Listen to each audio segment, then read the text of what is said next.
Hidayah Islamic International School. Success in both the worlds. Admissions are open. साबिक BRS रुकन assembly बालका सुमन ने तेलंगाना के चीफ मिनिस्टर रेवंत रेड्डी को अपनी तनकीद का निशाना बनाया। एक प्रेस कॉन्फ्रेंस से खिताब करते हुए बालका सुमन ने इल्जाम लगाया कि चंद्रबाबू नायडू के शागिर्द के तौर पर रेवंत रेड्डी चंद्रबाबू की हिदायत पर अमल कर रहे हैं। उन्होंने कहा कि 10 साल बाद चंद्रबाबू नायडू और रेवंत रेड्डी ने तेलंगाना के खिलाफ साजिशें शुरू कर दी हैं।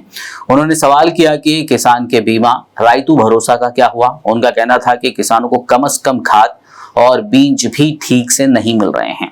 उन्होंने इल्जाम लगाया कि सीएम रेवंत रेड्डी किसानों के मसाइल हल किए बगैर अच्छी सियासत कर रहे हैं।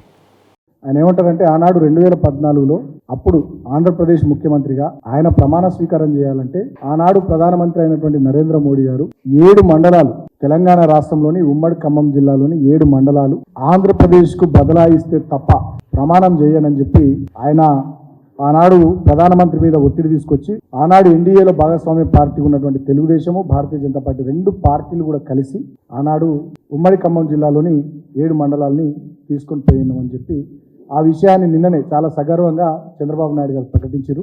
ఆయన మాట్లాడినటువంటి వీడియోని నేను ఒకసారి ప్లే చేస్తాను. 7 మండలాలు తెలంగాణలో ఉన్నాయి. మీరు 7 మండలాలు ఇవ్వకపోతే నేను ప్రమాణ స్వీకారం చేయను, నాకు ఈ పదవి వద్దని ఆ రోజు చాలా స్పష్టంగా చెప్పాను. ఇది ఎప్పుడు కూడా చరిత్రలో ఎప్పుడు జరగని విషయం. ఆ రోజు ప్రధానమంత్రి గారు నరేంద్ర మోడీ గారు ఇవన్నీ ఆలోచించి ఫస్ట్ కేబినెట్ మీటింగ్ లో పెట్టి ఒక ఆర్డినెన్స్ ఇచ్చి ఆ 7 మండలాలు ఆంధ్రప్రదేశ్కి ఇచ్చి తర్వాత పార్లమెంట్ సమావేశాలు పెట్టుకున్నారంటే అది ఒక చరిత్ర.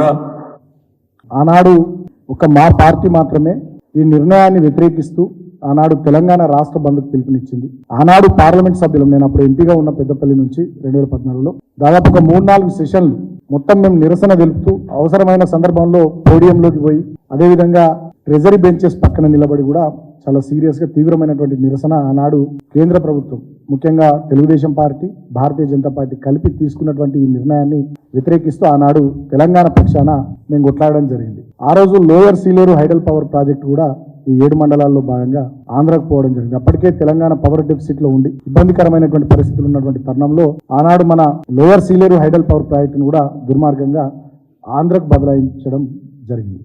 ఈ విషయాన్ని చాలా గర్వంగా నిన్న చంద్రబాబు నాయుడు గారు చెప్తా ఉన్నారు. Hidayah Islamic International School expands to Toli Chowki and Aramgarh, Hyderabad, offering academic excellence with Islamic values and Hifz-e-Quran. Our campus boasts modern amenities, sports facilities, and a commitment to holistic development. Transport services available. Join us for a transformative educational journey at Hidayah Islamic International School. Success in both the worlds. Admissions are open.